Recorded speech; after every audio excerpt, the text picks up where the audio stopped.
សេចក្តីប្រកាសព័ត៌មានអ្នកនាំពាក្យក្រសួងមហាផ្ទៃសូមជម្រាបជូនសាធារណជនជាតិនិងអន្តរជាតិជ្រាបថាសមត្ថកិច្ចបាននឹងកំពុងស្រាវជ្រាវស៊ើបអង្កេតនិងប្រមូលភស្តុតាងចំពោះករណីដែលភាគីថៃ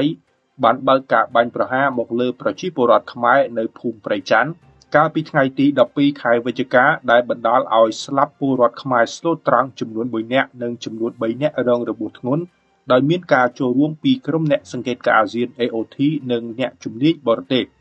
អ្នកនាំពាក្យក្រសួងមហាផ្ទៃសូមបញ្ជាក់ជូនថាបន្ទាប់ពីបញ្ចប់ការស្រាវជ្រាវការស៊ើបអង្កេតការប្រមូលព័ត៌មាននិងការប្រមូលភស្តុតាងគ្រប់ជ្រុងជ្រោយជាស្ថាពរ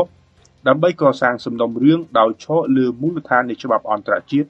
កម្ពុជានឹងពិចារណាប្តឹងទៅស្ថាប័នមានសមត្ថកិច្ចអន្តរជាតិដើម្បីទាមទារឲ្យមានការទទួលខុសត្រូវនិងការផ្ដល់យុត្តិធម៌ជូនដល់ប្រជាពលរដ្ឋស៊ីវិលស្លូតត្រង់របស់កម្ពុជាដែលបានទទួលរងគ្រោះពីឧក្រិដ្ឋកម្មនេះសេចក្តីដូចបានជម្រាបជូនខាងលើសូមសាធារណជនជាតិនិងអន្តរជាតិជ្រាបជាព័ត៌មាន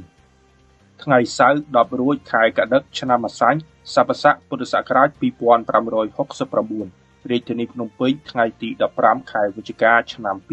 2025